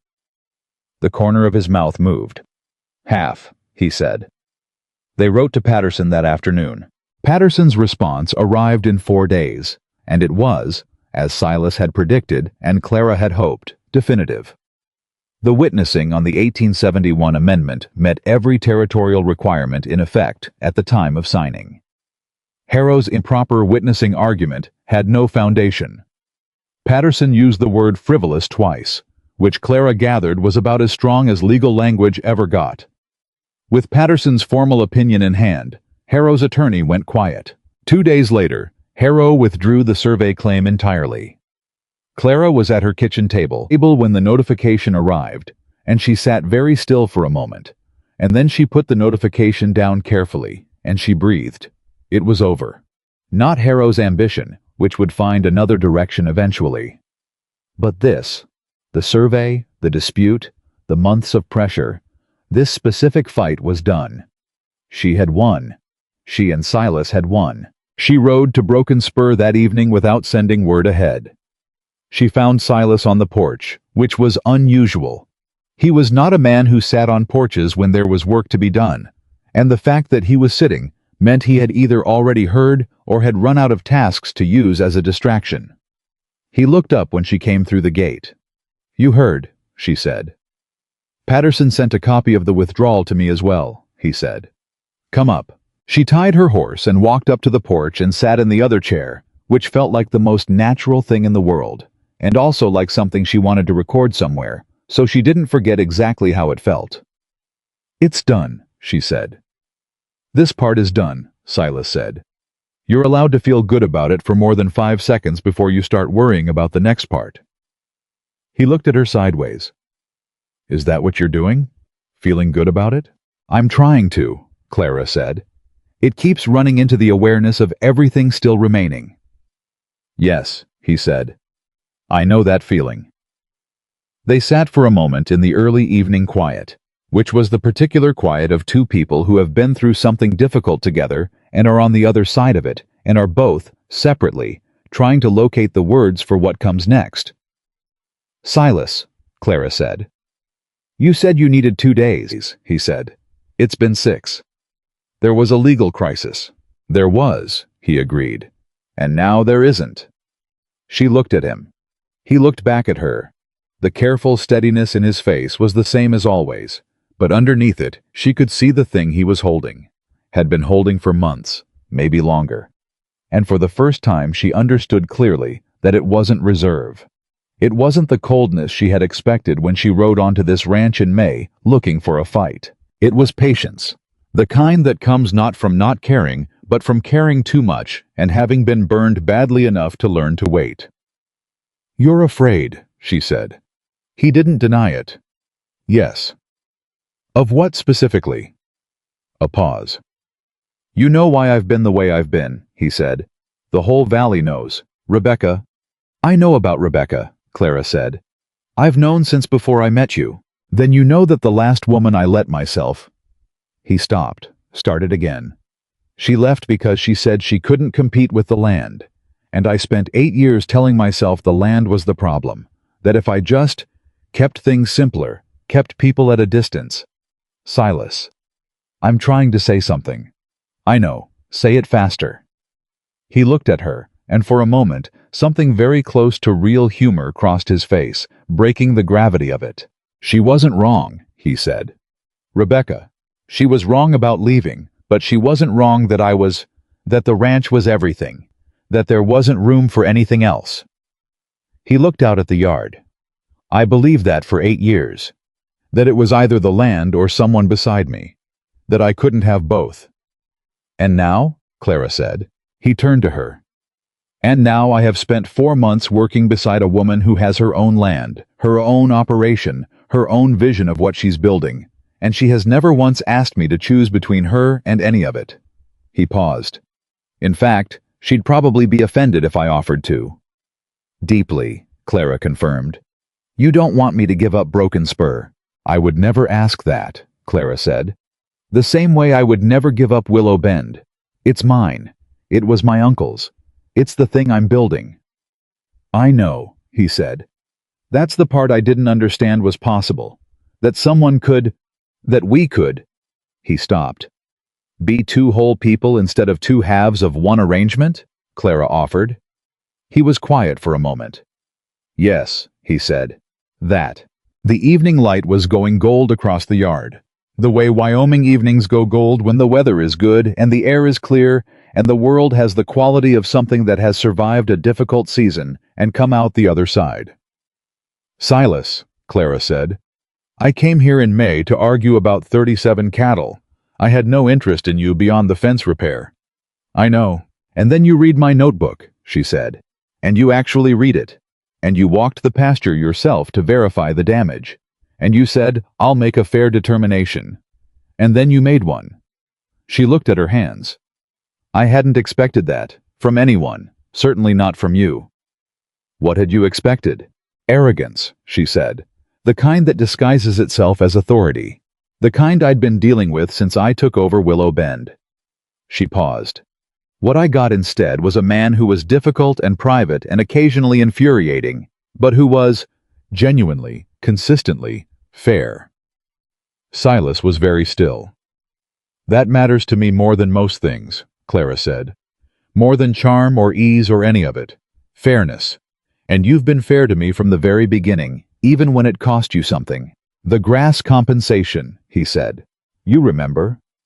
"I remember everything," Clara said. "I'm an accountant." He almost smiled. "Clara." "I love you," she said. Simply, directly, the way she did everything. "I've been trying not to for about 2 months, and I've been doing a poor job of it." The silence that followed was the kind that happens when something real has been said, and the world is adjusting itself around it. Silas looked at her for a long moment. His expression did the thing it sometimes did, moved through several layers before settling on the truest one. "I love you," he said, "and I have been considerably less good at hiding it than I thought." "You were not subtle," Clara said. "Pete told me the same thing." "Pete is a perceptive man." "He is." They looked at each other in the evening light, and the weight of the past 4 months, the fence, and the water, and the fire, and Harrow, and the survey, and the creek crossing in the dark, sat between them, not as burden, but as evidence. Evidence of the thing they had built, which was stronger than either of them had planned. "What happens now?" Clara said. "The cooperative drive is in 6 weeks," Silas said. "Silas, I'm aware that's not what you were asking." "Then answer what I was asking." He was quiet for a moment. Then, "I think we keep doing what we've been doing, working, building, figuring out what this looks like between two people who are both too stubborn to compromise on the things that matter." "And the things that don't matter?" "I imagine we'll argue about those too," he said, "and probably enjoy it more than we should." Clara looked at him. "You're not going to make this easy, are you?" "No," Silas said, "but I'll make it honest." She considered that. Honest was, in her considerable experience, worth considerably more than easy. "All right," she said. "Stop saying all right to me. Stop giving me reason to." He reached across the space between the chairs and took her hand. Not dramatically, not as a gesture. The way you take someone's hand when you have decided something and your hands want to know it before the rest of you has fully processed it. Clara looked down at their hands. She looked up at him. "The cooperative documents need to be filed before the drive," she said. "I know. And the Cheyenne buyers need the final cattle count by the 15th. I know that too. And there's the question of the South Access arrangement after the summer water crisis resolves." "Clara," Silas said. "What?" "The ledgers will be there in an hour." She looked at him. "Stay for dinner," he said. "Just dinner. The rest can wait an hour." She thought about the ride home in the dark, which she had made a dozen times without concern. She thought about her ledgers, which would absolutely still be there in an hour. She thought about the feeling of his hand around hers, which was warm and certain and exactly as straightforward as the man himself. "All right," she said. He sighed. "You're going to say that to me for the rest of my life, aren't you?" "Probably," Clara said. And she stayed for dinner, and they talked. Not about cattle or water or harrow or the cooperative or the autumn drive or the certified copies sitting in her saddlebag. They talked the way two people talk when they have stopped pretending they are only business partners and started letting themselves be whatever they actually are. And it was better than either of them had expected, which, given how high their expectations had quietly become, was saying something. When she finally rode home in the full dark, with the stars out over Red Creek Valley and the dry summer air moving around her, Clara Whitmore allowed herself, for the first time in approximately 4 months, to feel exactly what she felt, without qualifying it, or managing it, or containing it in a ledger entry. It was large. It was frightening. It was real. It was, she thought, completely worth it. Behind her, on the porch of Broken Spur Ranch, Silas sat for a long while after the sound of her horse faded out. He thought about the man he had been when he built the walls he had built. The logic of those walls, which had been real and had served him and had cost him, in the end, almost exactly everything they were designed to protect. I thought about a woman who had ridden onto his property in May with a notebook full of evidence and a willingness to fight anyone necessary, including him, for what was hers. He thought about what it meant to be chosen by someone who did not need to choose you, who had enough to carry alone and chose to walk alongside you anyway, and Silas Mercer, who had told the entire Red Creek Valley for 8 solid years that he had more responsibility than one man needed, sat in the dark on his porch and understood, quietly and completely, that he had been wrong about that. Not about the responsibility, about the one-man part. The 6 weeks between that evening on Silas's porch and the autumn cattle drive were the most complicated and the most clarifying 6 weeks Clara Whitmore had ever lived through. Complicated because there was an enormous amount of work to do. The cooperative drive was not a simple logistical task. It was 8 ranches coordinating cattle movements, timing, head counts, and transportation arrangements across a territory that had never seen this kind of organized collaboration before. Clara managed the contracts. Silas managed the scale.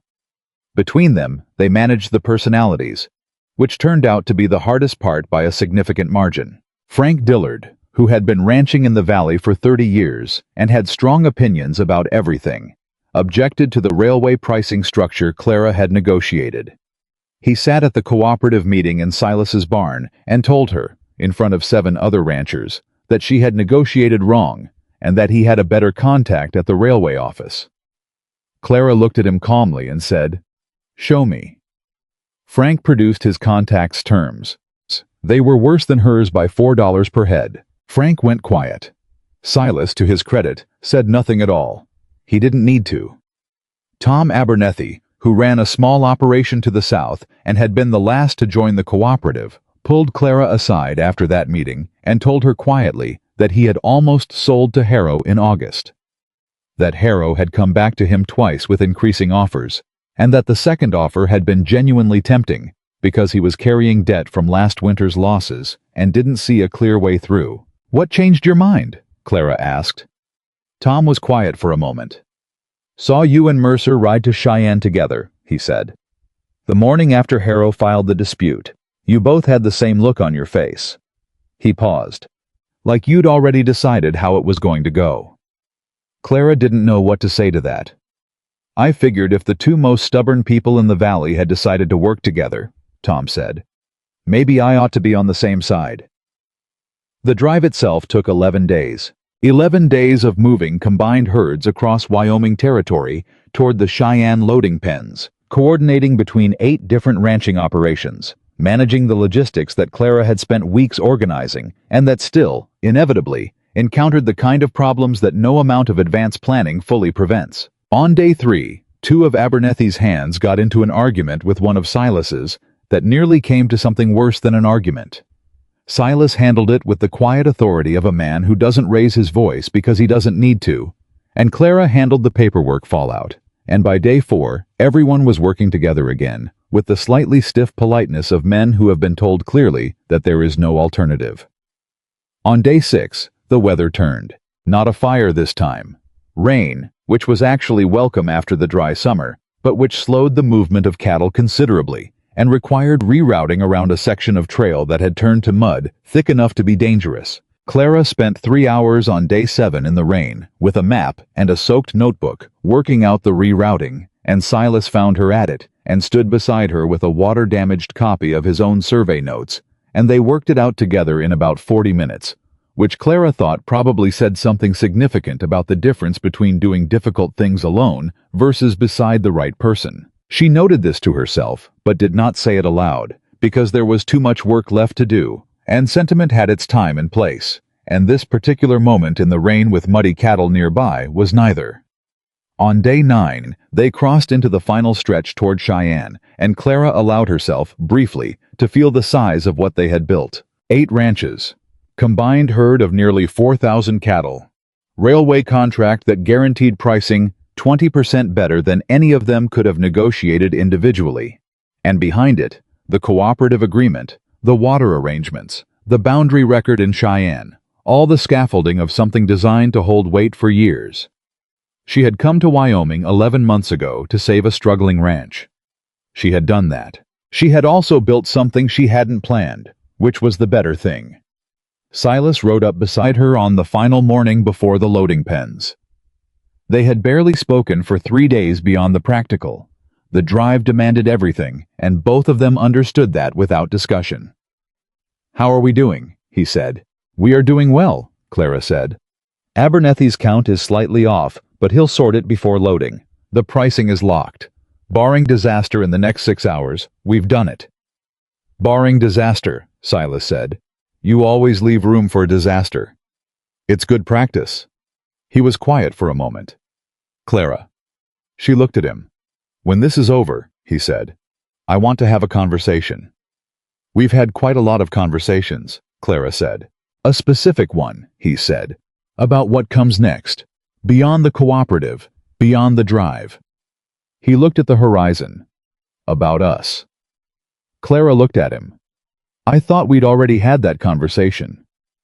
"We had the beginning of it," Silas said. "I want to have the rest." She held his gaze for a moment. "All right." "Stop saying." "I know," she said. "Finish the drive first, then we'll talk." He nodded, rode back to the left flank. Clara watched him go and felt the thing in her chest that she had stopped trying to name and had simply started living alongside, the way you live alongside a river, aware of it constantly, glad of it, respectful of its current. They loaded the cattle that afternoon. The final tally was better than Clara's most optimistic projection. 4% better. She checked the numbers twice because she had learned never to trust good news until she had verified it independently, and then she checked them a third time because she genuinely could not believe them. And then she put the ledger down and stood very still for a moment in the railway office in Cheyenne and understood that Willow Bend was no longer in danger. Not for this year. Not for next year either, if the cooperative held. The debt her uncle had left her, the weight she had been carrying since the day she read his will and understood what she was inheriting along with the grazing land, was gone. Cleared. Done. She walked out of the railway office into the Cheyenne afternoon and found Silas waiting outside, leaning against the wall with his arms crossed and his hat pushed back, watching the street traffic with the patient expression of a man who is content to wait. He looked at her face and said, "Good numbers?" "Very good numbers," Clara said. Something real moved through his expression. Not surprise. He had believed in the plan as much as she had, but the particular satisfaction of a man who built things and had just seen a thing he helped build hold its weight. "Dinner," he said. "Somewhere that isn't a campfire." "That's the best idea you've had all week," Clara said. They ate at a restaurant on the main street. A real one, with tablecloths and actual chairs and food that hadn't been cooked over an open fire in the rain. And they talked for 3 hours. Not about the cooperative, not about Harrow, not about fences or water or railway contracts. They talked about the things two people who have been too busy surviving to simply talk finally say when the immediate crisis passes, and the room quiets, and there is nothing left to manage except each other. Silas told her about Rebecca in a way he hadn't before. Not just the fact of her leaving, but the shape of what it had done to him. The way he had taken her final letter and held it up against himself like a verdict, and decided it was accurate. That he was too devoted to the land, too closed, too difficult to love alongside everything else he was. "You believed her," Clara said. "I believed the evidence," Silas said. "She left. That's a fact. I told myself the fact proved the verdict. But the verdict was wrong." "The verdict was wrong," he said. "I just didn't know how to prove it to myself. You need someone to test a theory against." He looked at her across the table. "You were not gentle about it." "I was never going to be gentle about a broken fence and 37 cattle." "No," he said. "But that's what made it work. You didn't come in trying to reach me. You came in demanding to be dealt with fairly. And I—" He stopped. "I responded to that without thinking about it, before I had a chance to remember why I wasn't supposed to." Clara was quiet for a moment. "She was wrong about one thing," she said. "Rebecca. She said she couldn't compete with the land.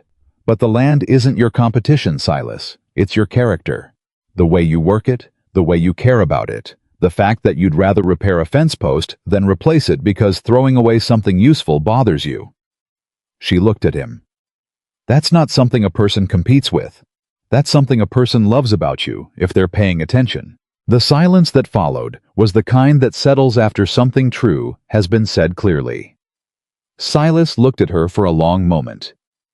"I've been trying to figure out," he said slowly, "how to say what I want to say in a way that doesn't sound like everything I've said before."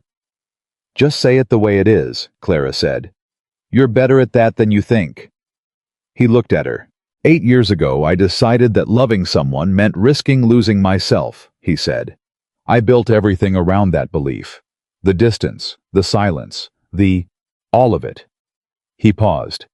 "And then you rode onto my property and argued with me in front of my own men and handed me a notebook that proved you were right, and something I thought was settled about myself turned out to not be settled at all." Clara waited. "You didn't ask me to be different," he said. "You didn't ask me to be warmer or easier or more social. You asked me to be fair.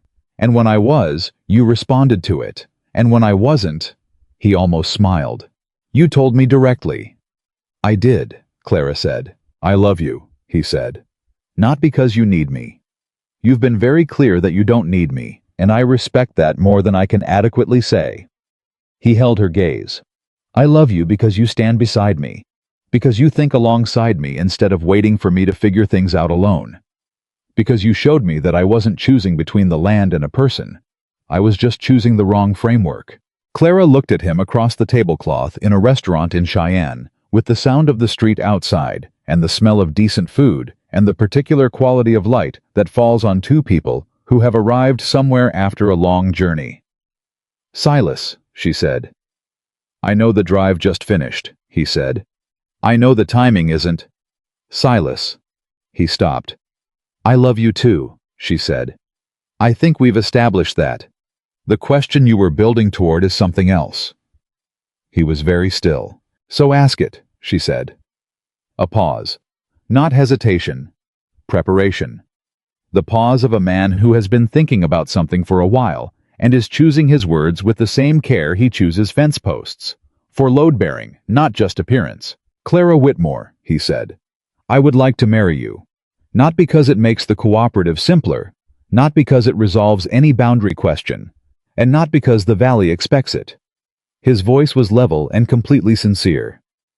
"Because I want to build the rest of my life alongside someone who will tell me when I'm wrong, who will out-argue me when she's right, and who keeps her own ranch ledgers, and I would never dare suggest otherwise."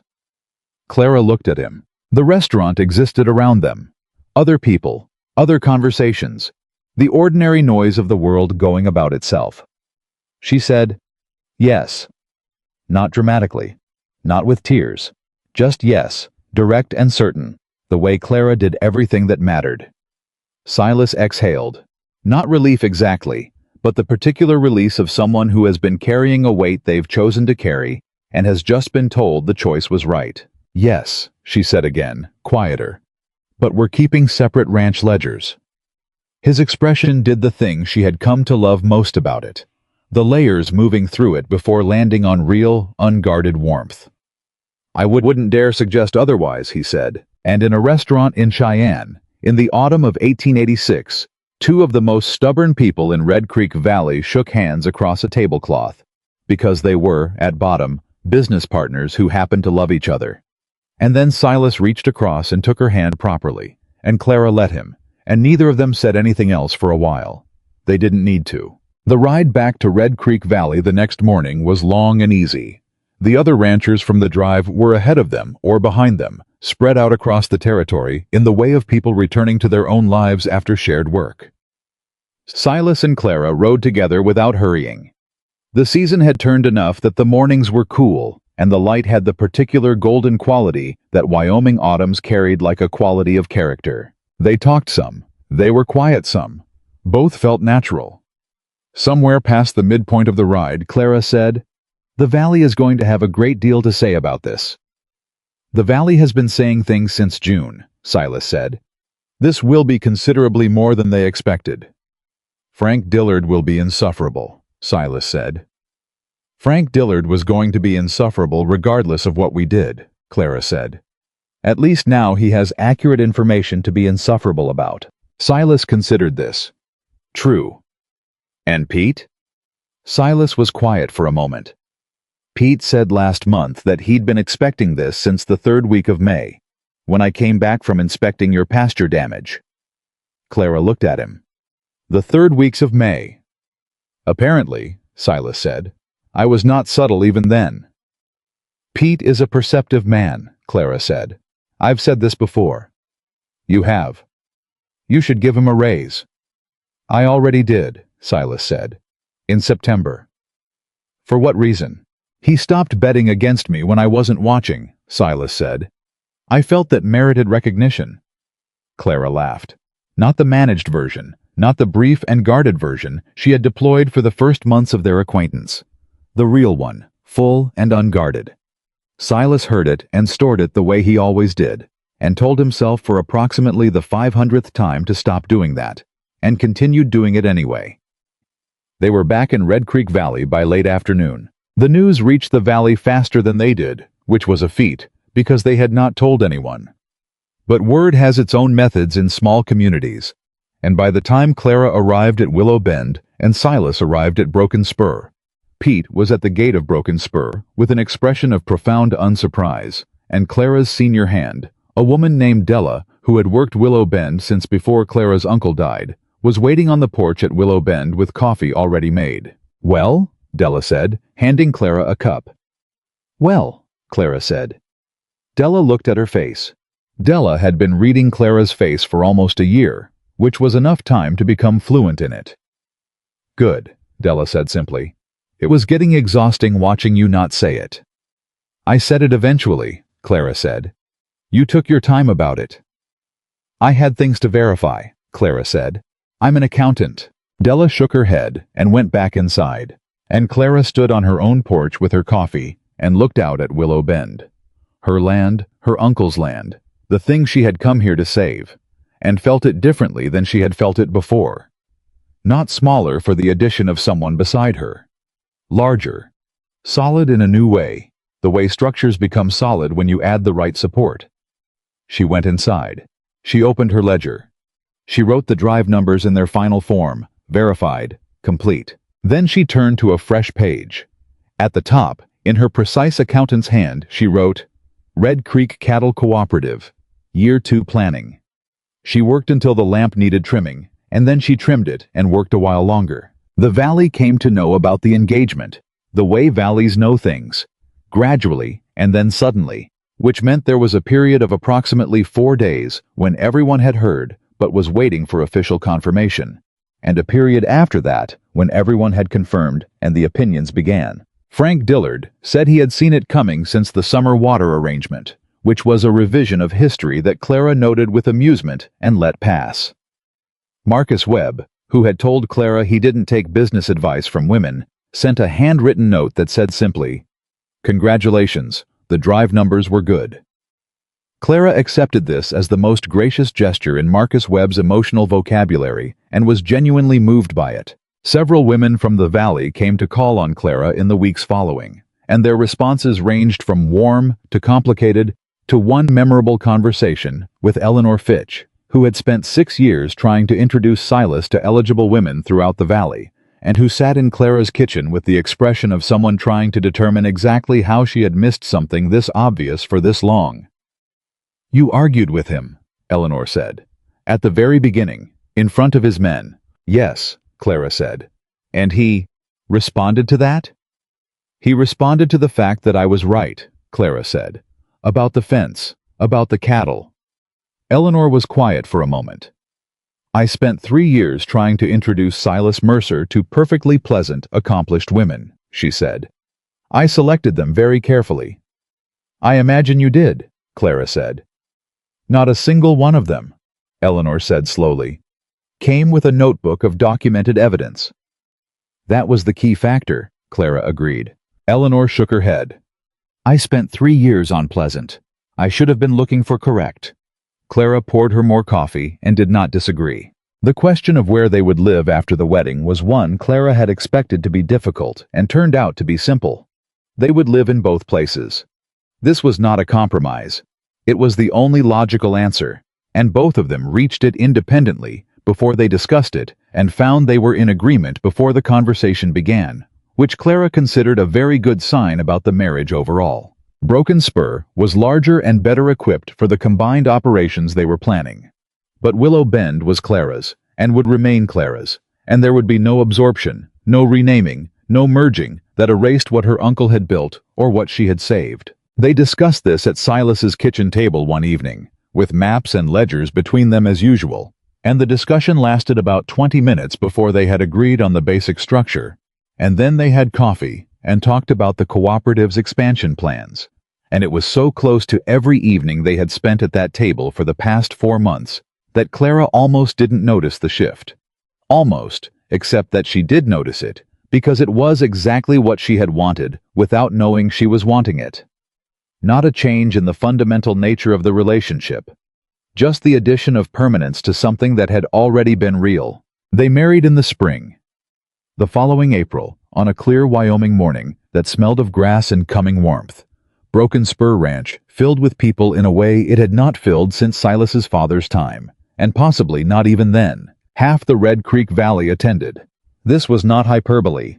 It was accurate enough that the road to Broken Spur had horses and wagons on it from early morning until afternoon, and Pete spent the better part of the day directing them with the patient authority of a man who had been managing Broken Spur's logistics for 11 years and was perfectly equipped to manage a crowd. Frank Dillard came and was insufferable, in the way that Frank Dillard was insufferable when he was genuinely happy, which meant loudly and with great affection for everyone nearby. Marcus Webb came and stood in the back and did not say much and shook Silas's hand with the firm grip of a man who approves of something but considers the approval self-evident. Tom Abernethy came with his wife and all 3 of his children, and his wife cried during the ceremony, which Tom had predicted and which turned out to be accurate. Eleanor Fitch came and told Clara she looked wonderful and meant it without complication, which Clara thought well of her for. Della stood beside Clara during the ceremony itself, which was Clara's decision and one she had made without deliberation. Della had been there every morning for 11 months, steady and practical and entirely without sentimentality about it.